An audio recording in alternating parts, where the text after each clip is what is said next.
Hey everybody, this is Jake Zivin, lead play-by-play commentator for MLS Season Pass on Apple TV, and you're watching Rave Green TV.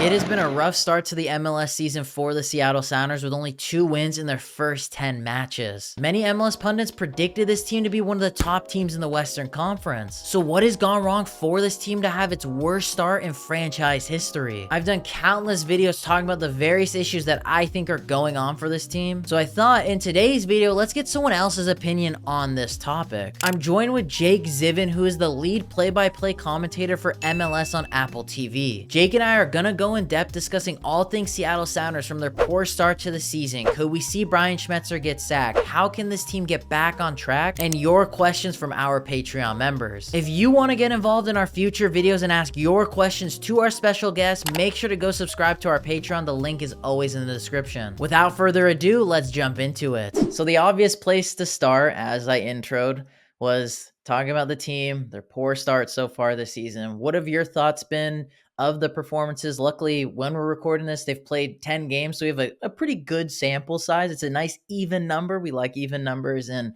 I just kind of wanted to get your thoughts on the start. Were you surprised? If not, if so, just kind of go in depth about it. Very surprised, of course. I mean, I picked, we did our preseason predictions on MLSsoccer.com, which I hate doing in my position. Like, I leave that to Taylor and the analysts and, right, like the Matt Doyles. But we were asked to do it, and I had Seattle number 1 in the West this year. And look, there's still a long way to go, but to say, 2 wins and 2 draws in or what's it, 2 wins and 3 draws in 10 games, right? Which is 1 point better than their worst ever start, which was 2 wins and 2 draws in 10 games in 2018.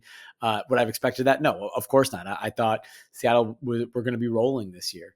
But they haven't been, and I think things probably feel a little bit different today than they would have if we were talking 48 hours ago before the Philadelphia restarted game, when the Sounders were coming off a loss and another red card. But I still think that this is a team that will have a say in the Western Conference when it's all said and done. It's a team that's been through so much, too many really quality players who are veterans, who know how to deal with a long season, a manager who has accomplished so much, and I think, still has all the respect of the locker room and the ability to make moves in the summer. So difficult start, surprising start, but a long way to go in 2024 for the Sounders. What do you think has led to this, in your eyes, surprising poor start for this team? There were injuries to begin the season, right? I mean, we did opening week at LAFC, and we're sitting having coffee with Brian Schmetzer the morning of the game at the hotel, and it's like he's going through the injuries. And I think Rusnák had just gotten hurt like the day before in training, and the whole spine of the team is out, right, for the opening week. And when you start a season like that, it's tough, and you've got to kind of pull out of a rut, and then you're integrating guys like Albert, like Stefan, like João Paulo back into the team as you're still going game by game and looking for wins. So that's, in the beginning, that was the start. I think there was an issue. And in the past few games, I expected them to pull out of it a little faster than they did. Obviously, they've been struggling to score goals. Unfortunate with red cards, and some of which probably bad decisions, rash decisions, some of which happen in the course of a season, and the red cards, but there's not a lot you can do about them. I would put Stefan Fries against DC in that latter category. And so a game that is winnable, right? And you take the lead on the road, 1-0, feeling good. It just turns like that with an early red card to your goalkeeper. Now you're up against it. They were so good. The second half, I mean, they could have got something out of that game quite easily. Not easily, but if, a couple moments happen a little differently, still, it's kind of like it felt like, at least from my view, it feels like it's been kind of just a series of kind of cascading unfortunate events that have happened, until the Philly game. It was 10 goals in 9 games. That's not enough, right? So you're looking at individuals, you're looking collectively as a team in how to score more. I mean, I think that the defense has been good. It was 11 goals in 9 games. That's good. It's the attack that wasn't clicking. So they've got to figure that out still. Yes, you had a half where he looked great. They scored 3 goals, and that's going to be encouraging. Ruidíaz has scored, but 4 penalties? So even that, we're looking at when I mentioned they had 10 goals heading into the Philadelphia game, 3 of those were Ruidíaz penalties, right? So you have 7 goals from the run of play. It's not enough for the Seattle Sounders, right? It's not enough for any team in this league, particularly the Sounders. So I think that's what they have to do to figure it out. But the talent's there. And again, the flexibility I think the willingness to spend and make changes in the summer, if it hasn't been figured out, is certainly there, as it always is in Seattle. Do you think it was a little bit, this is going a little bit off track, but you're talking about the offense. Do you think it was a little bit naive to not have I mean, obviously I know Pedro de la Vega is injured, but not to have bolstered the offense a bit more? Because again, that was kind of the issue we saw at the end of last season, where was the difference for this team? Good defensively, solid in the midfield. So all those things were good, but like not the guy to score goals, like a vintage Raúl Ruidíaz pre-2021. And then they thought, okay, we could just try this again. It's kind of like the definition of insanity, doing the same thing over and over again, expecting a different result. I think it's interesting, right? My question would be, what is, it's not just like I don't think the decision was made in a bubble, right? I'm sure there's a long-term plan. My guess is the plan was, let's see if Jordan Morris at the 9 can get us 8 to 10 goals by July, right? And ultimately 15 goals plus for a season at the 9. He has 1, right? Like that's not enough for a number 9. So maybe that's not the solution. Maybe Jordan at the 9 isn't the way to go, and you move him back to the wing, where he's of course been very successful and caused a lot of problems throughout his career. Raúl, now maybe there's something left in the tank. I think the jury is still out on that. I do think that decision has to be made within the next couple of months, because that's when I look at this roster, and when I mentioned flexibility in the summer, I think the decision's got to be made at the 9. Do you make a big splash in the summer transfer window when there's going to be a lot available for a number 9? And the Sounders have had more success than any team in the history of this league, with the exception of what Inter Miami did last summer. But any team in the history of this league of adding instant impact players in the summer, Ruidíaz and Ladero, both summer transfers historically in MLS struggle to make immediate impacts. And it's usually that second season or the first full season when you kind of see what they can do. But the Sounders have got it right, and they've got it right multiple times. So do they go for that again? Now, that might necessitate moving on from Raúl Ruidíaz in the summer. The league just today published the roster transparency, right? Which is great for everybody to see and really get a look at, okay, where's everybody designated throughout different teams? What designated players can be bought down with TAM, with targeted allocation money, meaning that spot could be open if a team wants it to be. And the Sounders didn't have anybody. It was Ruidíaz, it was De La Vega, it was Rusnák as their DPs, and all were noted on that document as not being able to be bought down with targeted allocation money. That means if they want to add a DP number 9 or in any position in the offseason, they'd have to move on from one of their 3 designated players. Ruidíaz would probably be the logical choice. So yeah, I think that makes sense. Like if I'm Craig Weibel, if I'm Brian Schmetzer, that logic in this offseason, in the past offseason, made sense. Let's start like this, but we have that club in our bag, so to speak, if we need to. I think that maybe Morris as the 9, that decision may have been made already, that's not the long-term solution. So now the next decision, if that decision has been made, is Raúl the guy for the rest of the year, maybe another year, but like, is he still the guy? That goal against Philly, man, that's vintage Raúl Ruidíaz, isn't it? Like, how many other players in the league would be that quick to recognize the situation in that moment and have a hit immediately? And it's not like he chipped Semla, right? Like, it's not like if he waits a second or 2, Semla might be able to recover to make a save on that, because he just kind of drives it in. But because he's so quick to it, because he is just always understanding of the situation, and he is so aggressive and he wants to score no matter where he touches the ball on the pitch, he immediately hits it, and Semla has no chance on a ball that bounces twice from midfield before it goes in, right? Vintage Raúl Ruidíaz. And if he can be that kind of player, and look, that's maybe a lucky situation, but if he can get back to being most of the vintage Raúl Ruidíaz, then that might be your answer, at least for the rest of the season for Seattle. But I do think that decision's one that they're going to have to make before the summer transfer window, because that, to me, that's the spot. And maybe De La Vega coming back changes things, right? I mean, that's an unknown. It's tough. He's a young player. And he looked dynamic when he came on against LAFC. It was a cameo. And it's hard to extrapolate from that, and even from his resume and what he's done before, to how much his presence would change the start to the season for Seattle. I don't know. I don't think anybody can know. And I don't think you could say, oh, that's the reason, right? Because we haven't seen him in this league, and we don't know how quickly he's going to be a super impact player. Because I think that's what they need, is kind of a super impact player. But it could have helped for sure. And when he comes back, and it sounds like maybe that timeline is a little more accelerated than it was thought when he re-injured himself. So maybe that's soon, returning to training really soon and seeing him back on the pitch soon. That gives Brian Schmetzer some more options, maybe some more dynamism in the attack. And then we'll see kind of how he wants to structure this attack. But I think the 9, to me, is the key to the whole thing with the Sounders. I mean, you've brought him up many times throughout so far today's video. Brian Schmetzer, there's a lot of talk about Brian. Has he lost his touch? Has he lost the dressing room? And this is from not only just from myself, but from fans, outside perspectives. Then there's Weibel, who again, you have mentioned as well. His transfer business being poor in the eyes of the fans as well. Not bringing as many key players, not getting rid of players that maybe you should have let go of sooner.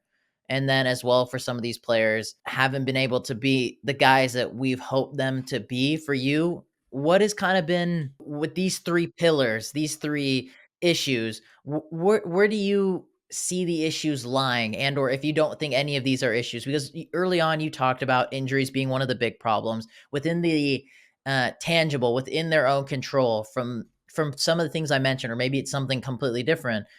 What is your kind of thoughts been on those 3 pillars? Yeah, first look with Craig Weibel, I think to judge now is impossible, right? Like Pedro de la Vega was a massive, massive signing that was widely praised throughout the league, as the Sounders got this guy, young, Argentinian youth international, record signing, right? Record transfer fee. Like, if we're talking 3 months ago, the question you're asking me about Craig Weibel is very different, because he pulled off that signing. He got that signing done.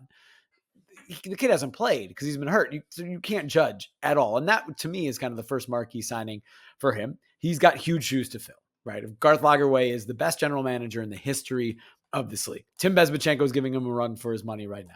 But Garth Lagerwey, what he built in Salt Lake in a very different MLS, what he built in Seattle in another era of MLS, and now in Atlanta, and we'll see. He's just starting there and building there.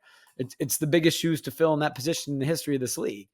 But so far, with the one marquee signing of Pedro de la Vega on paper, great signing. So yeah, I think to criticize that now is crazy. For Brian Schmetzer, man, it's always, what have you done for me lately? And sports, like, the great thing about sports is fans should be passionate, and they should want teams to win every game and be successful and dominant. And they should boo if they're upset about it. But come on, it's 10 games into the season.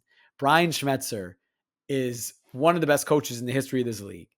He is Mr. Seattle Sounder. And if there's anybody in this league that deserves a long leash, so to speak, that deserves the benefit of the doubt, that deserves the chance to play out a whole season, it's Brian Schmetzer. And it's crazy to me that there's people turning on him this quick. Now, what you mentioned about the locker room, I have no insight into that.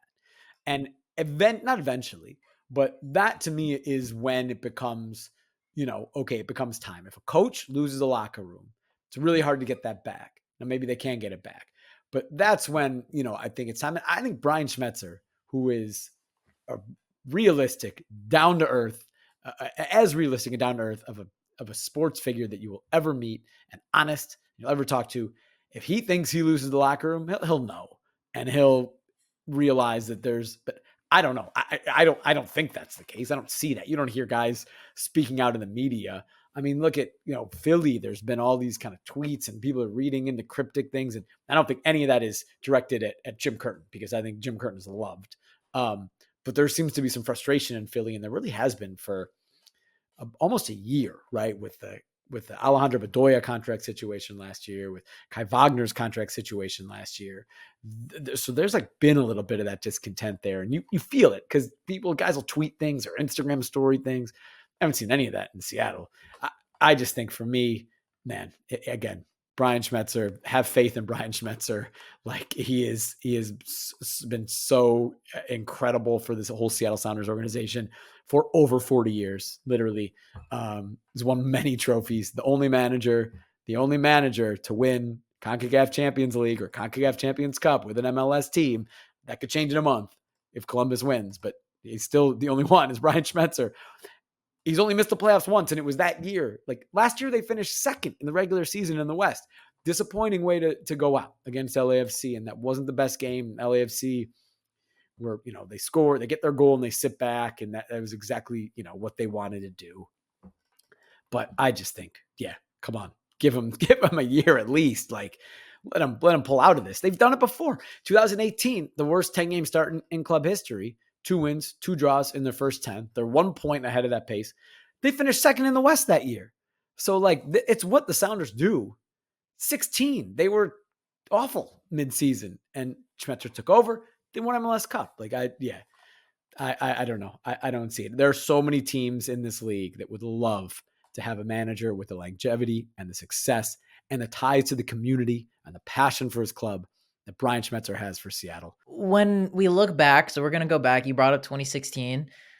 That was, at that time, was the worst start. I think a lot of fans were on Siggy's neck, and I don't think it was a little bit better than this start, to my knowledge. I don't remember exactly the stats, but, Seattle had a bad start that year.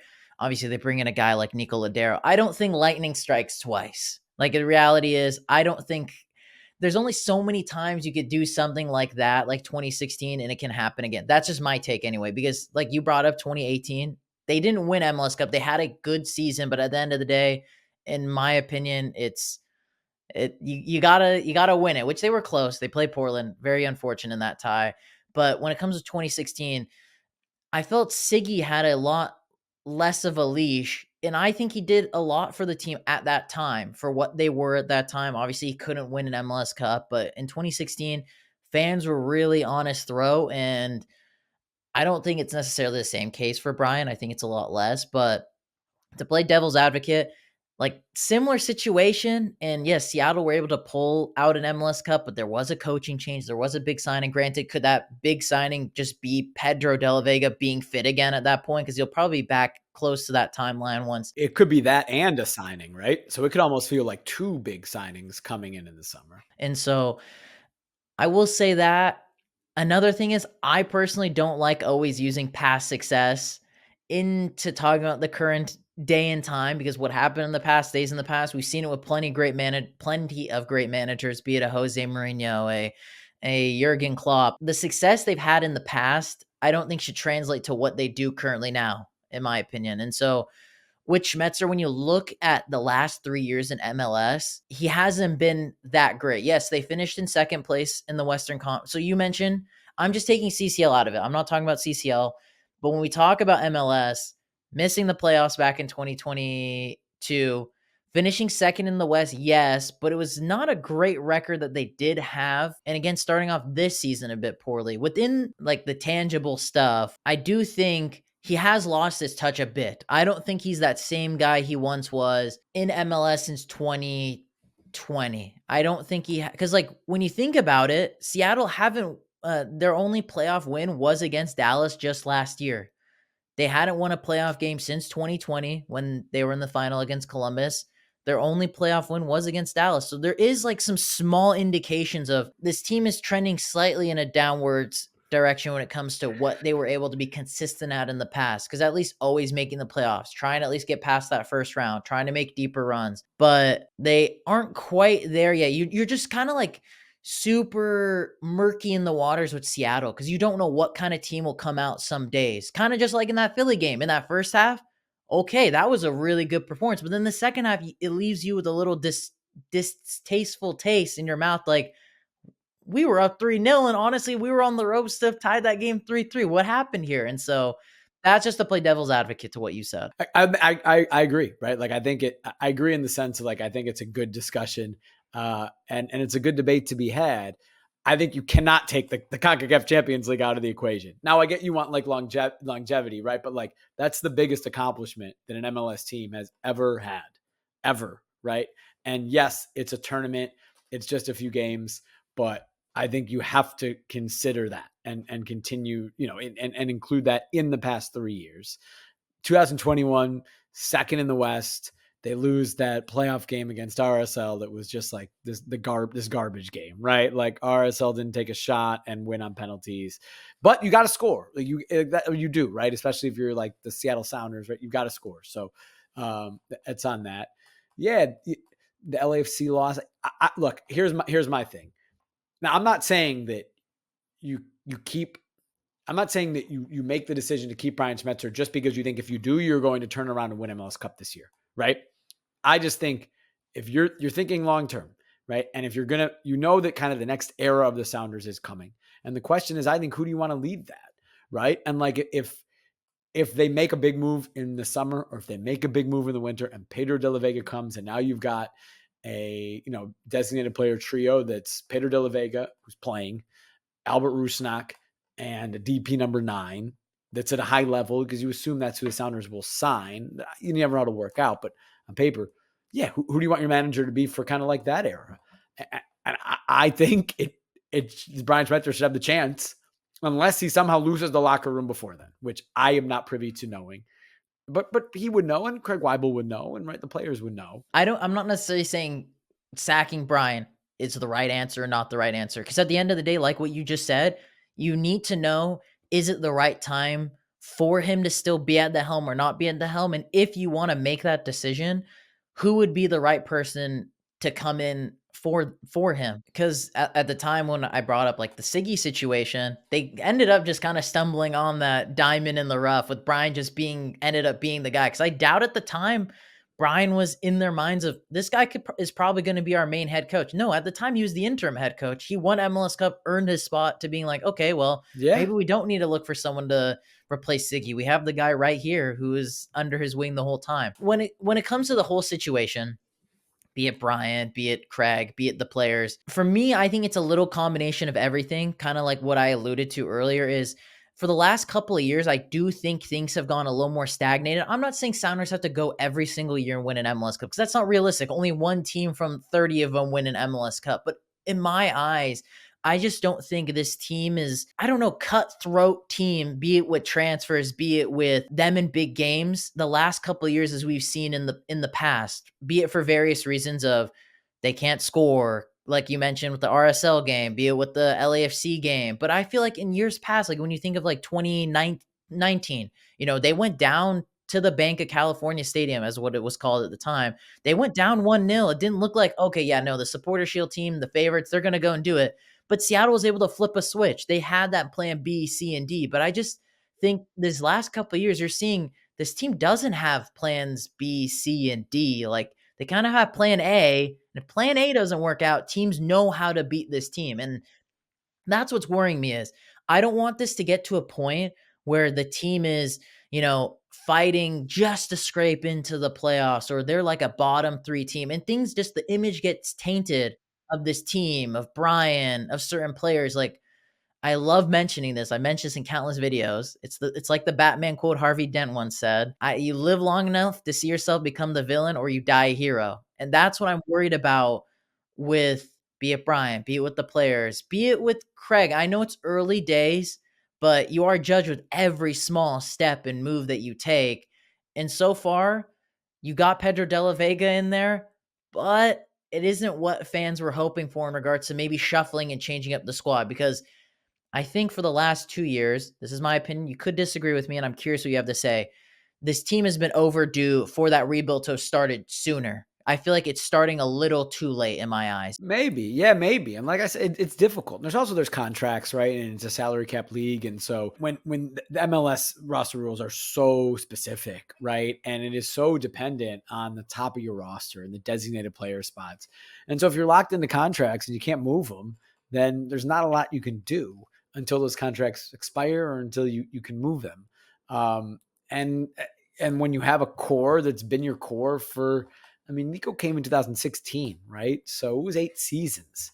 Like, it's a long time. And at some point, you're going to get the end of 8 seasons, and yeah, you're going to get a player who's a little older, but you might not be able to move on quick. I think Peter Vermees was always famously like quick to kind of offload players a year too early, and it worked great for him for a long time. And he traded Matt Beasler, or I think it was a trade or expansion draft, whatever it was, to Austin, and I think that was kind of like, whoa, but it was probably the right time to do it. And Dom Dwyer, same thing, right?